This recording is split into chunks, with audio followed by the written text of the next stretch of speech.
Assalamualaikum warahmatullahi wabarakatuh. Alhamdulillahirabbil alamin. Hadza wa ma kunna linahtadiya laula an hadanallah. Asyhadu an la ilaha illallah wa asyhadu anna Muhammadar Rasulullah. Yang sama-sama kita hormati dosen pembimbing kita yakni Ibu Susi Fitria Dewi serta rekan-rekan semuanya insyaallah dirahmati Allah Subhanahu wa taala.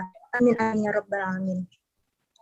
Pertama-tama yang paling utama, marilah kita ucapkan rasa puja dan syukur atas kehadiran Allah Ta'ala yang telah memberikan kita beribu-ribu kenikmatan, baik itu kesehatan jasmani maupun rohani, hingga kita dapat berkumpul dalam melaksanakan kita dalam via Zoom meeting ini secara virtual yang penuh barokah ini. Salawat beriringkan salam, tak henti-hentinya kita curahkan kepada baginda kita, Habib besar kita, Habibana wa Syafi'ana Muhammad sallallahu alaihi wasallam, yang mana telah membawa umat manusia dari zaman kegelapan menuju zaman terang benderang seperti yang kita rasakan pada saat ini. Baiklah rekan-rekan semua serta dosen kami hormati, pada kesempatan kali ini kami dari kelompok 4 beranggotakan 4 orang, mana saya sendiri sebagai moderator, Yulia Kerlisa Fitri, ada rekan saya Halimatus Sa'diyah, ada Nova Ramadhani, ada Yulantika Anggraini, dan yang terakhir ada Muhammad Agil. Kami di sini ingin mempresentasikan hasil presentasi kami mengenai pewarisan harta di Minangkabau. Baiklah, dosen yang kami hormati serta rekan-rekan semuanya, tanpa panjang lebar, kami langsung ke intinya saja untuk penyampaian materi pertama, yaitu akan disampaikan oleh Halimatus Sa'diyah. Kepada Halimatus Sa'diyah, dipersilahkan. Terima kasih kepada moderator. Baiklah, tentang pertama yaitu konsep hukum waris adat. Hukum waris adat yaitu hukum yang membuat sistem azas-azas hukum waris yang mana ini merupakan penerusan harta kekayaan dari suatu generasi kepada keturunannya. Dan hukum warisan itu mencerminkan suatu sistem kekeluargaan di mana berlaku sistem keturunan patrilineal, matrilineal, ataupun bilateral. Kekeluargaan itu ditimbulkan pada prinsipnya karena perkawinan. Untuk mempertahankan bentuk masyarakat yang patrilineal, matrilineal itu adalah bentuk perkawinan antara laki-laki dan perempuan, haruslah perkawinan seklan. Dengan kata lain, itu pada sistem masyarakat akan menentukan sistem kewarisan masyarakat adat tersebut. Yang kedua yaitu azas-azas hukum waris. Lanjut. Ada azas hukum waris yang pertama yaitu azas ketuhanan yang Maha Esa dan pengenalan diri. Yang kedua yaitu azas kesamaan hak dan kebersamaan hak. Yang ketiga yaitu azas kerukunan dan kekeluargaan. Yang keempat itu azas musyawarah dan mufakat, dan yang kelima yaitu azas keadilan dan perimirma. Namun masyarakat adat Minangkabau itu memiliki azas-azas hukum waris yang bersandar pada sistem kemasyarakatan dan bentuk perkawinannya. Azas-azas hukum waris itu pertama yaitu azas unilateral, artinya yaitu hak mewariskan didasarkan hanya pada satu garis kekeluargaan, yaitu garis ibu atau matrilineal, dan harta warisannya adalah harta pusaka yang diturunkan dari nenek moyang melalui garis ibu diteruskan kepada anak cucu melalui anak perempuan. Yang kedua yaitu azas kolektif. Azas kolektif ini merupakan harta pusaka tersebut diwarisi bersama-sama oleh para ahli waris dan tidak dapat dibagi-bagi kepemilikannya kepada masing-masing ahli waris. Yang dapat dibagikan hanyalah hak penggunaannya. Yang ketiga yaitu hak keutamaan, yaitu suatu garis yang menentukan lapisan keutamaan antara golongan dalam keluarga si pewaris, artinya bahwa ada golongan yang satu lebih diutamakan dari golongan yang lainnya. Akibatnya, suatu golongan belum boleh dimasukkan dalam perhitungan jika masih ada golongan yang lebih utama. Dalam hukum waris Minangkabau ini terdapat azas keutamaan atau garis pokok keutamaan yang memiliki bentuk tersendiri. Mengenai azas keutamaan ini yang akan dibahas dari pegolongan ahli waris. Kembali kepada moderator. Baik, terima kasih Saudari Halimatus Sa'diyah. Begitu rinci ya materinya tentang azas waris di Minangkabau. Jadi kita lanjutkan saja untuk materi selanjutnya. Kita alihkan kepada Yuliantika Anggraini. Ada Yuli, dipersilahkan. Baik, terima kasih kepada pada moderator yang telah mengizinkan saya untuk menyampaikan materi selanjutnya. Materi selanjutnya itu sistem waris pada hukum waris. Sistem keturunan dibedakan menjadi 3, yaitu sistem parilineal, yaitu berdasarkan garis keturunan bapak, sistem matrilinear berdasarkan garis keturunan ibu, dan sistem bilateral, yaitu sistem berdasarkan garis keturunan kedua orang tua.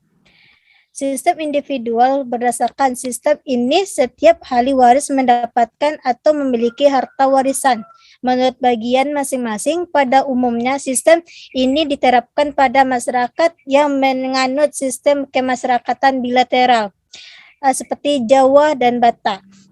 Sistem kolektif, ahli waris menerima harta warisan sebagai suatu kesatuan yang tidak terbagi-bagi penguasaannya ataupun kepemilikannya, dan tiap ahli waris hanya mempunyai hak untuk menggunakan atau mendapatkan hasil dari harta tersebut. Contohnya adalah barang pusaka di suatu masyarakat tertentu. Sistem mayorat.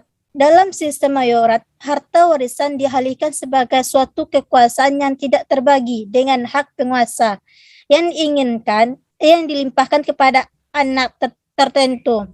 Misalnya, kepada anak tertua yang bertugas sebagai pemimpin keluarga menggantikan kedudukan ayah atau ibu sebagai kepala keluarga, seperti di masyarakat Bali dan Lampung. Harta warisan dilimpahkan kepada anak tertua, dan di Sumatera Selatan kepada anak perempuan tertua. Selanjutnya, perbandingan hukum waris adat, waris barat, dan hukum waris Islam. Hukum waris adat. Hukum waris adat merupakan hukum lokal sesuatu daerah ataupun suatu tertentu yang berlaku, diyakini, dan dijalankan oleh masyarakat daerah tersebut. Hukum waris adat di Indonesia tidak terlepas dari pengaruh susunan masyarakat, keberatan yang berbeda. Di Minangkabau, harta waris dibedakan menjadi 2, yaitu sako, harta kekayaan yang tidak terwujud seperti gelar pusako, dan pusako, harta memiliki seluruh anggota kaum dan yang diperolehkan secara turun-temurun melalui garis keturunan wanita, seperti sawah, rumah, ladang, kolam, dan hutan. Lanjut. Hukum waris barat. Perdata. Hukum waris. Perdata merupakan hukum yang mengacu pada keturunan dalam KUHP Perdata. Dalam hukum waris perdata terdapat syarat umum dan syarat mutlak agar terjadi peralihan harta waris di mana di masyarakat umumnya terdiri dari ada objek orangnya meninggal dunia, pasal 830 KUH Perdata.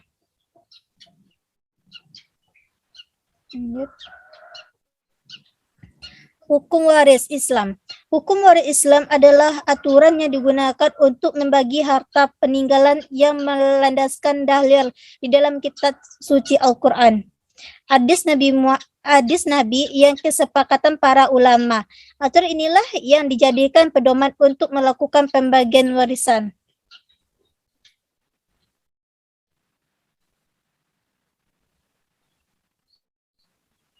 Ini semuanya.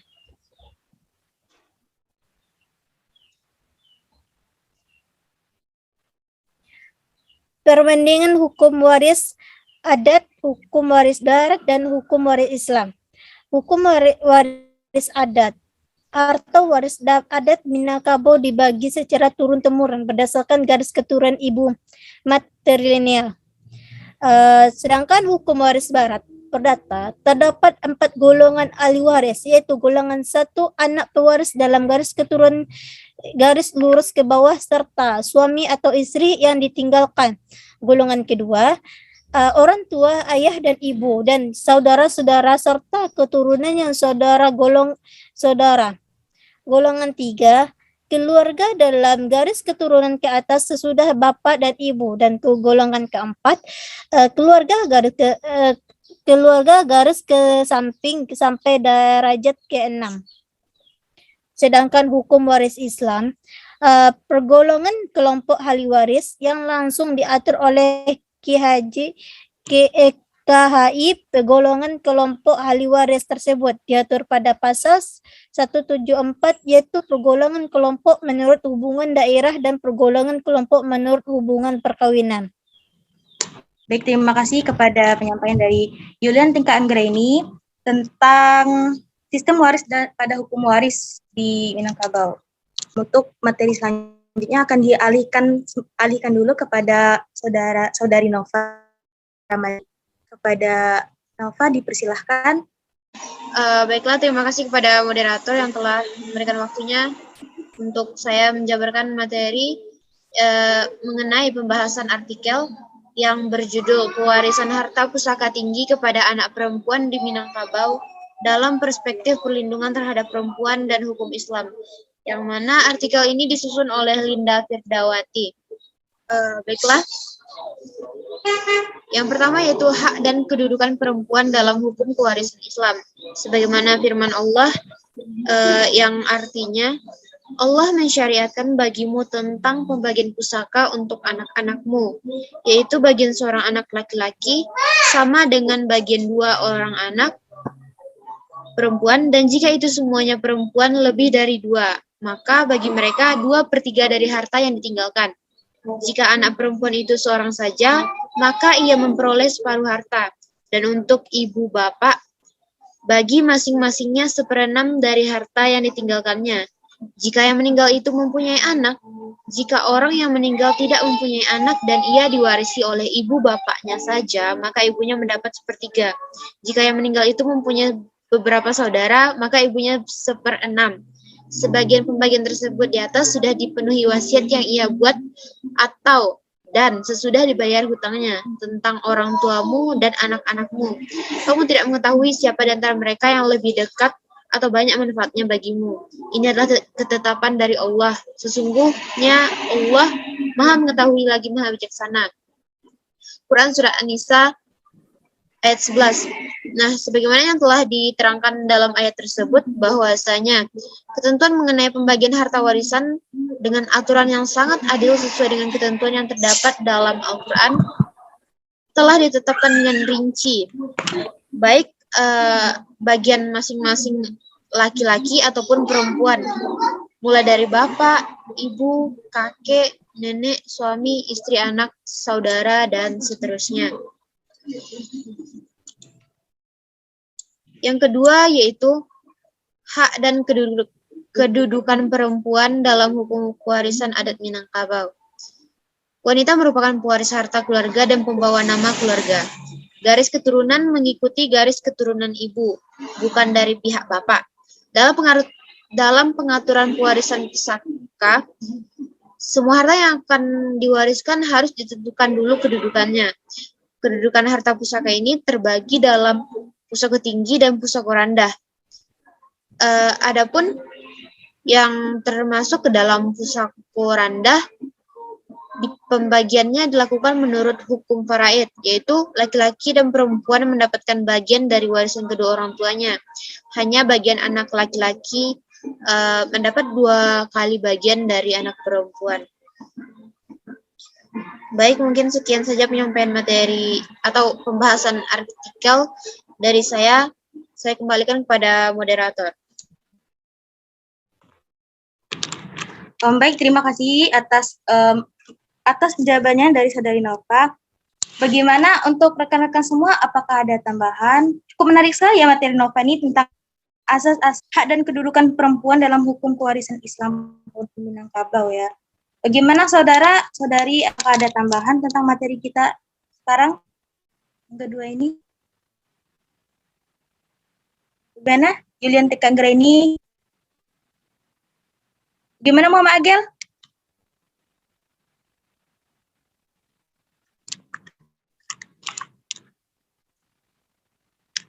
Oke, kalau tidak ada penambahan materi, Semoga aja jelas dari penutur kata dari Saudari Nova ini jelas tentang hak dan kedudukan dalam hukum kewarisan di Islam maupun di Minangkabau. Nggak beda sekali ya, kewarisan dalam Islam maupun di Minangkabau itu ada dalam hukum Islam itu sangat berbeda sekali. Kita lanjut ke materi terakhir kita pada hari ini yang akan disampaikan oleh Saudara Muhammad Agel. Kepada Agel dipersilahkan. 3. Pewaris harta pusaka tinggi kepada anak perempuan di Minangkabau dalam perspektif perlindungan terhadap perempuan. Perempuan berhak untuk menikmati dan memperoleh perlindungan hak asasi manusia dalam bidang politik, ekonomi, sosial budaya, sipil, dan bidang-bidang lainnya. Pewarisan harta pusaka tinggi kepada anak perempuan di Minangkabau dalam perspektif perlindungan terhadap perempuan berarti bahwa pewarisan kepada anak perempuan di Minangkabau memberi porsi perlindungan yang sangat tinggi kepada kaum perempuan. Karena perempuan di Minangkabau di samping berhak memperoleh harta warisan dari orang tuanya atau harta pusaka rendah, juga mendapatkan hak mengelola harta pusaka tinggi. Pemberian hak atas pusaka tinggi kepada kaum perempuan di Minangkabau karena perempuan merupakan sosok yang sangat dimuliakan. Tingginya kedudukan perempuan ini dilambangkan sebagai lipapeh rumah nan gadang, sumara anjong nan tinggi.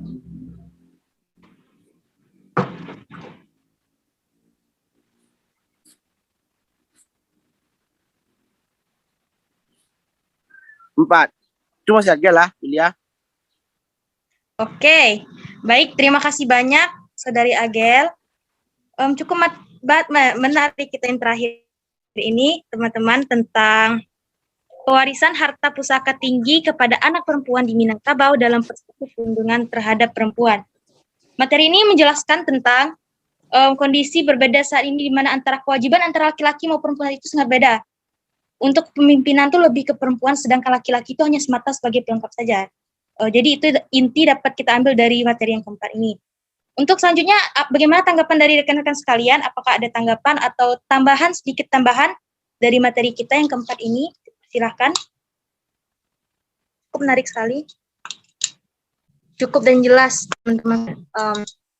Mungkin kita tutup aja ya di kesimpulan. Inilah materi yang kami sampaikan dari kelompok 4 tentang hak pusaka ya. Hak pusaka di Minangkabau. Ada beberapa rincian materi tentang asas-asas kewarisan di Minangkabau, ada hak dan kedudukan perempuan dalam hukum kewarisan Islam, di mana kalau dapat kita jabarkan berbeda sekali dalam kewarisan Islam itu dibagi dalam warisannya dengan hukum adat di Minangkabau itu berbeda. Kan tadi di materi ada tentang hak keturunan dan hukum, ada hak dan hukum waris di Minangkabau, ada seperti kita ketahui tadi ada keturunan patrilinear, yaitu keturunan dari bapak, ada trilineal dari ibu dan bilateral antara kedua-duanya, dan yang terakhir tadi ada perbandingan pewarisan harta pusaka tinggi kepada anak perempuan di Minangkabau dalam perspektif perlindungan terhadap perempuan. Nah, dapat kita ambil kesimpulan dari saya ingat tadi itu tentang materi yang keempat, yaitu tentang yang dibacakan oleh Agel tadi, bagi di Minangkabau ini perspektif atau pewaris itu lebih ke perempuan dibandingkan laki-laki. Untuk pemimpinnya itu lebih ke perempuan, sedangkan laki-laki itu hanya pekerja. Itu yang dapat saya tarik kesimpulan dari itu sama. Ingat yang keempat itu lagi, untuk lebih jelasnya kita bisa baca di materi yang telah dijabarkan oleh rekan sekalian. Baik, terima kasih. Cukup sekian yang dapat kami sampaikan dari kelompok 4 ini. Jika terdapat kesalahan, kami mohon maaf kepada Allah. Kita sama-sama mohon ampun karena kami masih dalam tahap belajar. Dan kami akhiri dengan wabillahi taufiq wa hidayah. Wassalamualaikum warahmatullahi wabarakatuh.